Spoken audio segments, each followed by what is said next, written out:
Olá pessoal, eu sou Emiliane, professora de Ciências. Sejam bem-vindos à nossa primeira videoaula. E hoje nós iremos abordar o conteúdo do capítulo 2 do volume 1, Matéria e Energia nos Ecossistemas. A imagem de abertura do nosso capítulo traz uma teia de aranha. Se a gente for analisar essa teia de aranha, será que ela tem relação com o conteúdo que nós iremos estudar? A teia de aranha é formada por pequenos filamentos. Se eu quebrar um desses elos aqui, toda a teia se desfaz. Bem assim acontece com a matéria e a energia nos ecossistemas. Quando um dos elos é afetado, todos os seres vivos sofrem consequência de desequilíbrio.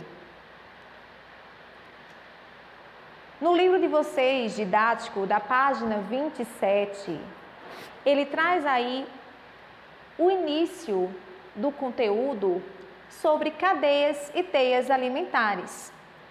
Assim como a teia de aranha, as cadeias alimentares, elas apresentam uma relação de dependência entre si. Existe uma conexão e essa conexão é estabelecida através da alimentação. A alimentação dentro da cadeia alimentar nada mais é que uma sequência de seres vivos que servem de alimento um para os outros.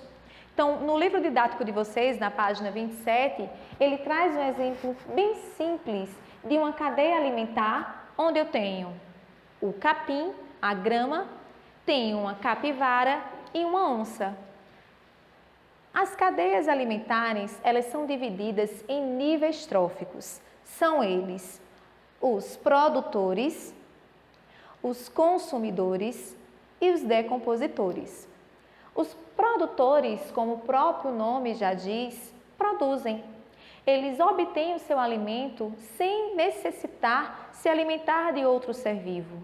Eles produzem seu alimento através de um processo químico chamado de fotossíntese. Os seres que fazem fotossíntese são seres fotossintetizantes. Plantas e algas são exemplos de seres fotossintetizantes.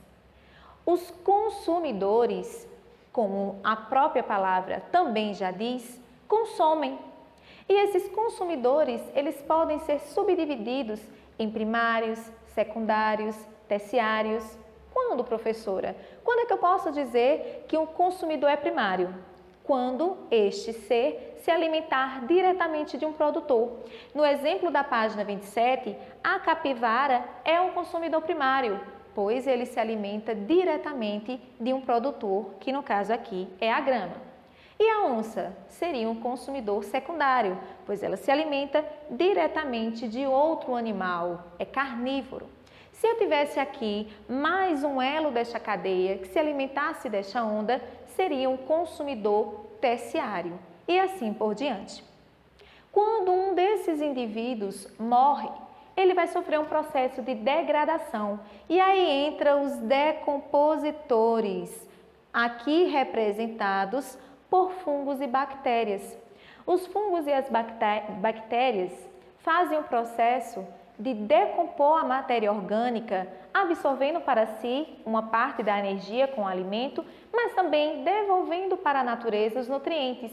Nutrientes esses que serão fundamentais para os produtores. Observem, o ciclo agora fechou. Quem precisa do produtor? Consumidores. E quem precisa dos decompositores? Os produtores, porque é a partir dele que a matéria volta para o ambiente. Temos aqui, um exemplo de fluxo de energia. No livro de vocês, na página 29 do livro didático, eu tenho esse mesmo exemplo aqui em cima, onde ele mostra o fluxo de energia que passa de um ser vivo para o outro. Nós vimos que o ser vivo obtém energia através da alimentação. A alimentação é um dos fatores que dá energia ao ser vivo. Agora tem uma curiosidade. essa setinha vai diminuindo ao passo que a cadeia aqui, ó, que o fluxo de energia passa de um animal para o outro. O fluxo de energia em um ecossistema começa pela luz solar. O produtor faz o seu processo de fotossíntese através da luz solar, incidindo sobre os produtores, que vai diminuindo a cada nível alimentar do consumidor. Isso acontece porque parte da energia, quando passa de um ser vivo para o outro, é consumida. Então, quando o inseto aqui se alimenta do capim, parte da energia que ele obteve foi utilizada para a manutenção da sua vida. Quando o sapo se alimentou do inseto, parte dessa energia já havia sido perdido. Por isso que o nível de energia diminui ao passo que a cadeia vai ficando maior. Nessa mesma página 29, eu tenho um RA, uma realidade aumentada, que vocês deverão observar em casa com auxílio do aplicativo RA Positivo. Esse aplicativo pode ser baixado pelo App Store, né? E lá você vai ter essas duas opções, RA Positivo e leitura de QR Code. Você vai utilizar o RA com auxílio da sua câmera e vai posicionar sobre o código. Lá vocês vão observar que vai ter um desafio, vai mostrar um ambiente para vocês, onde vocês deverão que encontrar cadeias ali. Quais são os seres vivos que podem formar cadeias? Na nossa próxima aula, discutiremos melhor sobre essas cadeias encontradas.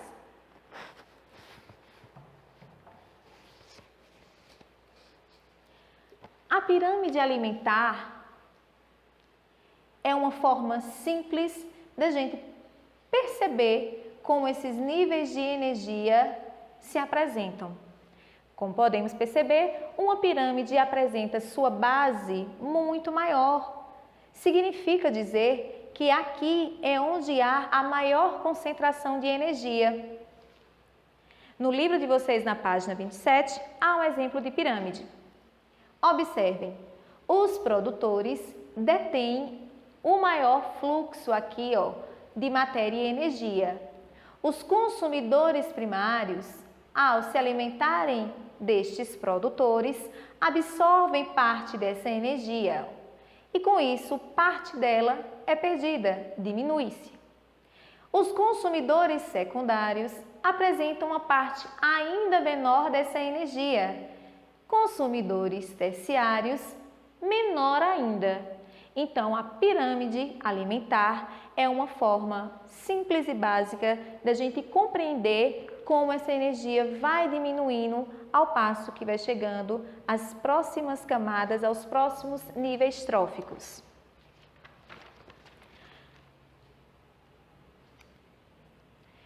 Teias e cadeias alimentares. Eu já sei o que é uma cadeia. Cadeia é a sequência de alimentação de um ser vivo para o outro. E o que seria uma teia? Teia nada mais é que cadeias que se sobrepõem. O ser humano, por exemplo, ele se alimenta de diversos tipos de alimentos, de seres vivos, e por esse motivo ele não participa apenas de uma cadeia. Então, teias alimentares são conjuntos de cadeias. Podemos observar aqui que um animal pode participar de mais de um tipo de cadeia diferente. Neste exemplo, nós temos uma teia. Assim, todos os organismos vivos estão conectados e são influenciados por qualquer modificação. Por exemplo, a presença de um novo organismo não existente naquele ambiente pode gerar um desequilíbrio. Vai haver um novo predador sem ter nenhum ser que prede ele. Então, ele vai desequilibrar aquele ecossistema.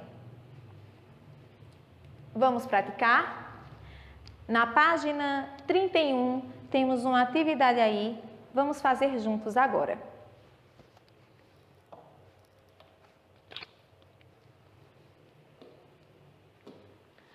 No quesito 1, temos: analise a história em quadrinhos sobre uma cadeia alimentar e, na sequência, responda as questões.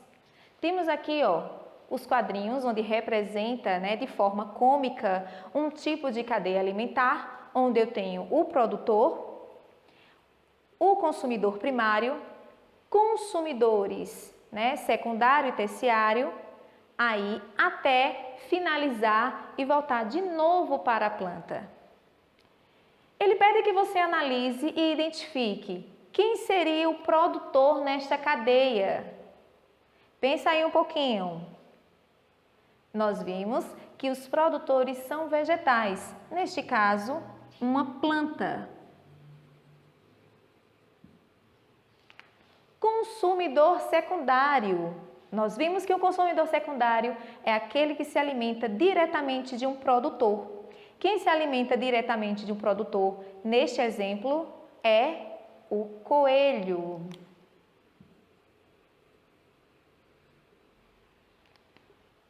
Na sequência, consumidor secundário. Quem é que se alimenta aí do coelho? Quem se alimenta do animal? Podemos ver no terceiro quadrinho, que seria a serpente. A serpente, então, será o nosso consumidor secundário. O consumidor terciário é quem vem na sequência. Após aí a serpente, quem é que se alimenta dela? No quarto quadrinho, quarto, quinto quadrinho, na sequência, nós temos uma ave, um gavião. Então, o gavião seria, neste caso aqui, o nosso consumidor terciário. Na letra B deste mesmo quesito, temos: qual o elo da cadeia alimentar que não foi representado? Que função ele realiza no ambiente? Nós vimos que a gente tem 3 níveis de fundamental importância: produtores, consumidores e o último nível, que é o decompositor. Foi o único nível trófico que não foi representado nesta ilustração, nesta tirinha. Então, qual seria o elo da cadeia que não foi representado? Decompositores.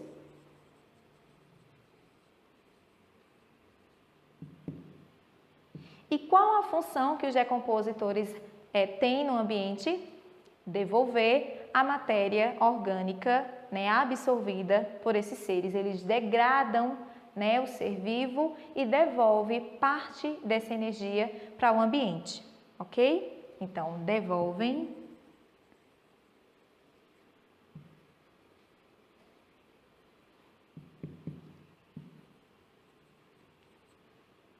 nutrientes para o ambiente.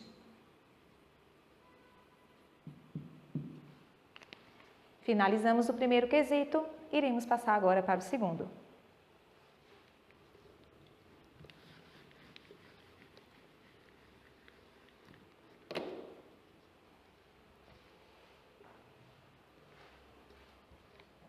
Deixa eu cortar essa parte, viu, sim?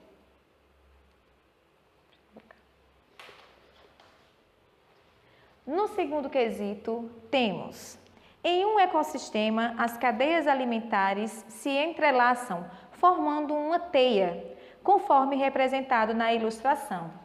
Então, nós temos aqui uma teia, porque eu consigo perceber que eu tenho um ser vivo participando de mais de uma sequência alimentar.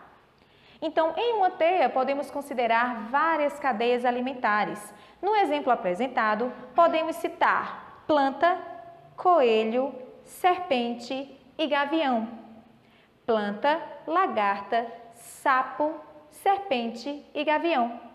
Agora, será que nós temos mais opções aqui de cadeias? Escreva mais 2 exemplos de cadeias que podemos encontrar.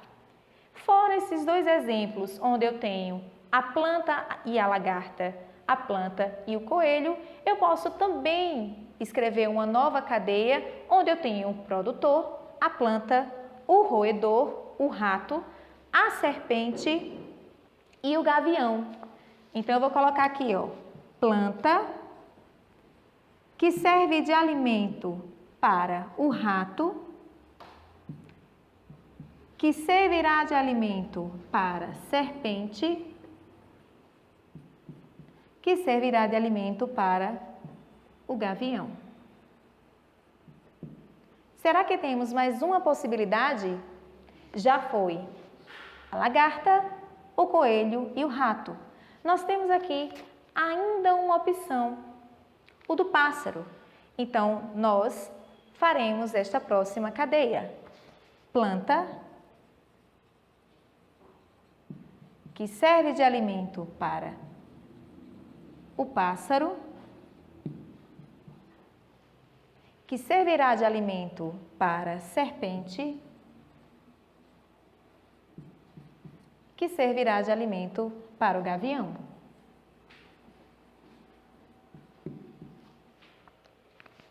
Ok, finalizamos aí o segundo quesito.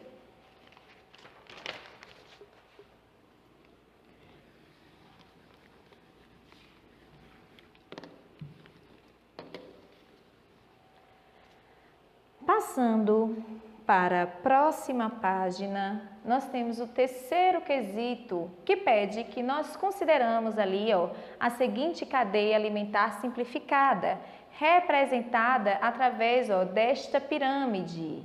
Então, capim, que serve de alimento para o gafanhoto, que serve de alimento para o sapo. O capim é a base da nossa pirâmide, será o nosso produtor. O gafanhoto, um consumidor primário, porque se alimenta diretamente de um produtor, e o sapo, um consumidor secundário, porque se alimenta de outro animal. Ok. Agora, após observar, vamos responder as perguntas que seguem. Letra A. O que esse gráfico representa? Explique sua resposta. Se a gente for analisar direitinho, o que ele representa? Além de um ser que serve de alimento para o outro, a gente consegue perceber que as barrinhas têm tamanhos diferentes. Representa também o fluxo de energia de um animal para o outro. Então, o gráfico representa uma cadeia alimentar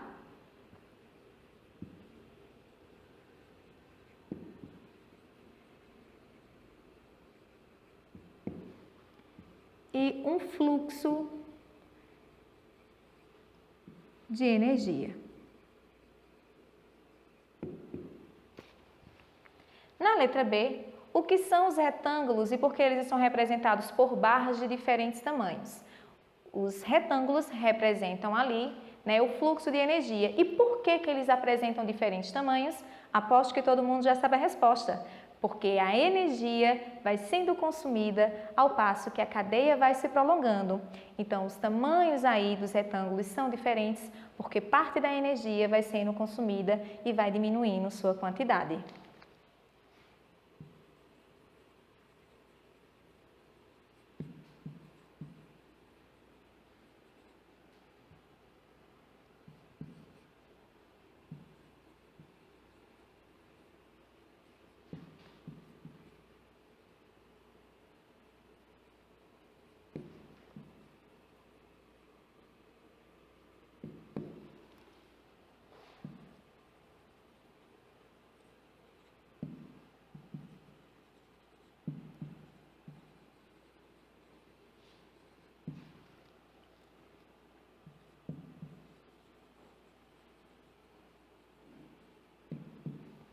Se a energia é consumida, parte dela vai se perdendo de um nível para o outro. Vamos para o próximo quesito.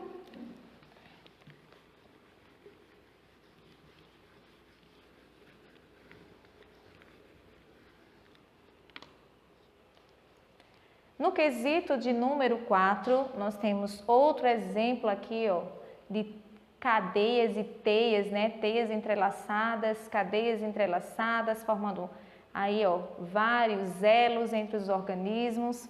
Este é bem maior do que o que a gente tinha visto anteriormente. E nele diz, a teia alimentar simplificada mostra a seguir, apresente vários tipos de seres vivos diferentes que dependem uns dos outros. Sobre esta teia, assinale V para as alternativas verdadeiras e F para as falsas, lembrando de corrigir as falsas, caso você considere ela falsa, dizer por quê. Então, na letra A, é o seguinte questão, acompanhe aí. Existem apenas um representante dos organismos produtores. Produtores são os vegetais. Se a gente for analisar aqui, ó, só tem um produtor? Não. Então, a letra A é falsa, certo? A teia apresenta mais de um tipo de produtor.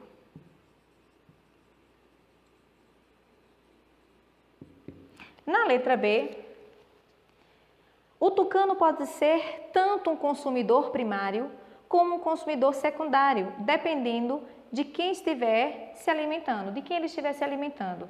Vou procurar o meu tucano aqui, ó. Ele pode ser tanto o consumidor primário, se ele se alimentar diretamente de um vegetal, ó, aqui eu tenho sementes, tanto como ele pode ser também um consumidor aí, ó, secundário, certo? Se ele se alimentar de outra espécie de ser, ó, quando ele está aqui, ó, na sequência para outro ser, ele também pode ser sim um consumidor secundário. Então, esta afirmativa está correta, é verdadeira. Na letra C, quando a onça pintada se alimenta da capivara, ela é considerada um consumidor secundário. Capivara, ó, aqui, que se alimenta da onça pintada. Ó, quando a onça pintada se alimenta da capivara, ela é considerada um consumidor secundário. A capivara se alimenta diretamente de um produtor. Ela é um consumidor primário. Quando outro ser vivo se alimenta desse consumidor primário, sim, ele é considerado um consumidor secundário. Então, também está correta esta afirmativa. D. Na T apresentada, podemos identificar 7 organismos que se comportam como consumidores primários. Consumidores primários são aqueles que se alimentam de vegetais. Então, é só observar quantas setinhas está saindo aqui, ó, desse produtor. Eu tenho aqui, ó, para o veado, eu tenho para a anta, eu tenho para a capivara. Nos frutos, eu tenho para esse tipo aqui, ó, de ave, o jaburu. Temos nas sementes tipos de insetos, espécies de aves diferentes. Então, sim, se você me acompanhou e contou aí direitinho, nós temos, sim, 7 tipos de consumidores primários. Verdadeira. Na letra E, o jacaré é um consumidor exclusivamente secundário. O jacaré ele é um consumidor exclusivamente secundário? Ele só vai vir, ó, se alimentando na sequência do consumidor primário?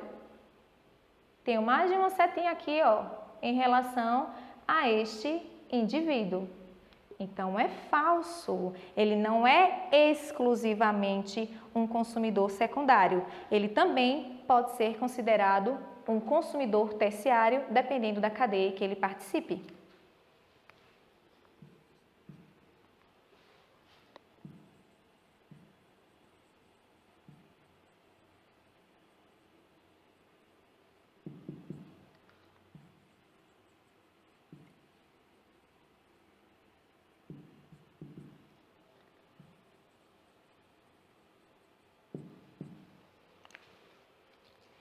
Finalizamos, então, o quarto quesito. Daremos, então, continuidade ao conteúdo e eu vou pedir que vocês realizem aí o quinto quesito, que é da Olimpíada Brasileira de Ciências, como desafio, e na próxima aula eu quero ver quem conseguiu responder corretamente. Composição do ar e os ciclos naturais. Bem como na natureza os seres vivos compõem ciclos, o ar também apresenta ciclos. São chamados de ciclos biogeoquímicos. O que seria o ar, professora? O que é o ar? O ar nada mais é que a mistura de vários gases que formam a nossa atmosfera. Na página 33, nós temos um gráfico de setores onde mostra o percentual dos principais gases existentes na nossa atmosfera. O nitrogênio, aí representado em azul, é o gás mais abundante da nossa atmosfera. Compõe cerca de 78% de toda a atmosfera existente na Terra.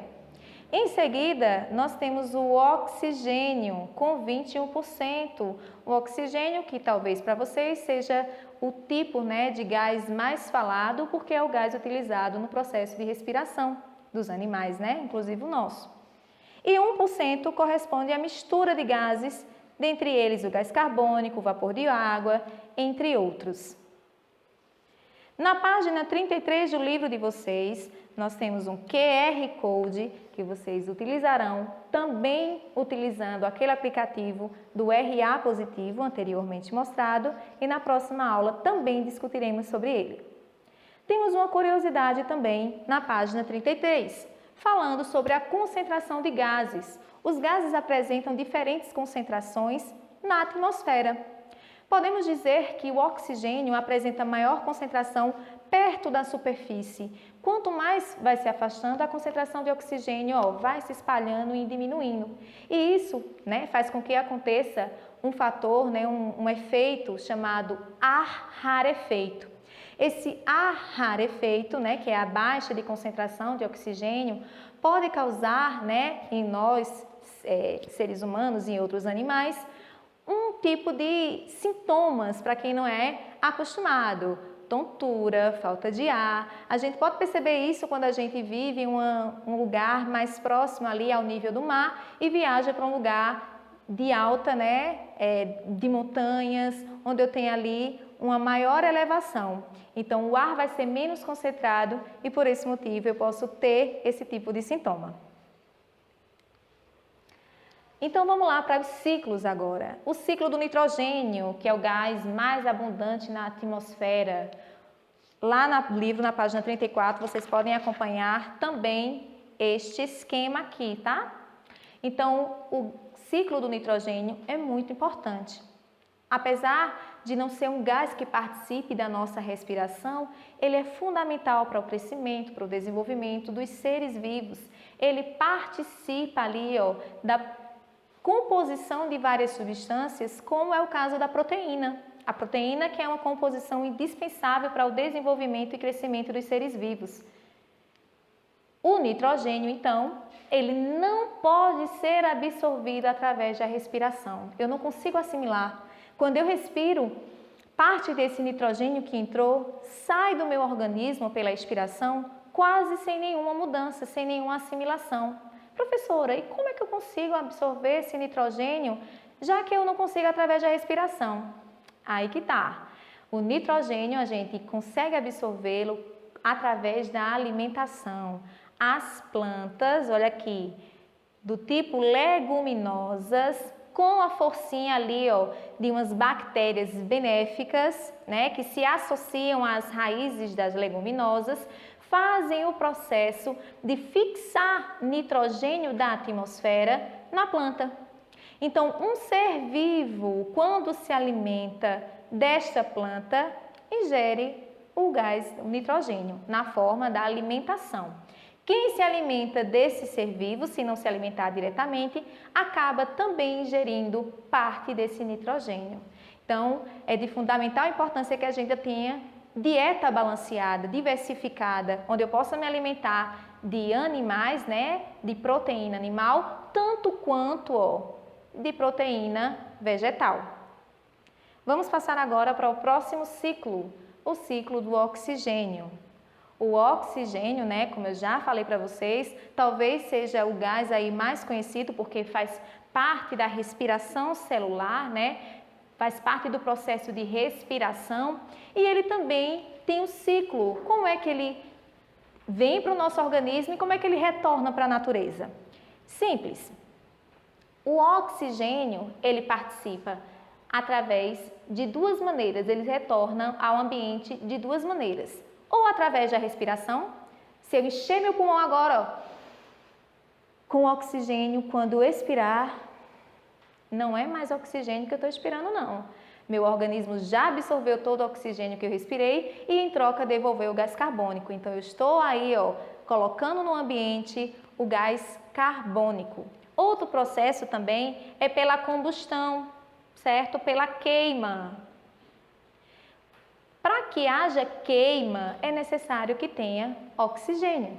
E esse oxigênio, quando passa pelo processo de queima, libera gás carbônico. Então, as duas fontes que levam o gás carbônico para o ambiente é a respiração e a combustão. Professora, e se eu estou colocando no ambiente? E a quantidade, como é que se equilibra? Através das plantas. O processo de fotossíntese faz com que os seres fotossintetizantes absorvam esse gás carbônico, que é essencial no processo, né, de respiração celular desses seres, para que parte dele seja absorvido do ambiente. Então, eu tenho uma fonte onde eu absorvo o gás carbônico e eu tenho outras duas fontes que liberam esse gás carbônico no ambiente. Por fim, eu tenho aqui o ciclo do carbono. Praticamente todas as substâncias conhecidas, né, quimicamente, são compostas por gás carbônico, por carbono. Carbono, elemento químico representado pela letra C. E o gás carbono, além de estar presente na atmosfera, ele também está quimicamente, né, dentro dos açúcares, das proteínas, das gorduras. Então, ele também está presente, né, nos seres vivos dentro do organismo, não só na forma gasosa no ambiente. Então, a principal fonte de gás carbônico para a vida é a atmosfera, certo? Na qual ela se encontra na forma de gás, CO2, em uma concentração de apenas 0,03%. É bem pequenininha. Os organismos autótrofos, que são aqueles que fazem fotossíntese e produzem seu próprio alimento, como as plantas e algas, são capazes de aproveitar esse gás carbônico junto com a luz solar, com água e sais minerais, fazem seu processo de fotossíntese, obtêm o seu alimento, certo? Em troca, né, ela libera oxigênio para a natureza para que a gente utilize. Então vejam como é importante este ciclo. A gente libera gás carbônico para o ambiente, onde a planta absorve no seu processo de produção de fotossíntese. Em troca, ela dá oxigênio, que é o gás que nós respiramos. Então vejam como a natureza ela é circular, ela é um ciclo. Ela não se desprende. E caso um desses elos venham a se soltar, né, se desfazer, quebrar este ciclo, há um desequilíbrio e fortes impactos. Então, a liberação de gás carbônico para a atmosfera envolve principalmente dois processos. Também na respiração e na decomposição. Lembra lá dos decompositores da cadeia alimentar?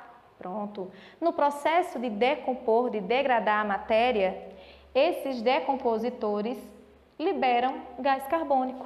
Desta forma, a composição do ar atmosférico se mantém. Perceba que as atividades que a queima de combustível, combustão, também contém gás carbônico e interfere nesse equilíbrio, conforme veremos aqui, neste infográfico, onde eu tenho a participação das plantas, né, que absorvem gás carbônico, seres vivos que no processo de expiração, né, liberam gás carbônico para a natureza, a queima das indústrias aqui, liberando gás carbônico, e as plantas, né, que absorvem todo o gás carbônico no seu. Fiquem agora com a agenda. Hoje nós vivenciamos as páginas do livro didático 26 a 36. Para casa, vai as páginas 19 a 24, quesitos 1 a 12. Uma trilha lá no Positivo On, que estará disponível do dia 24 a dia 1º de maio. E uma atividade extra disponível também no Positivo On em atividades. Tchau, pessoal, e até breve.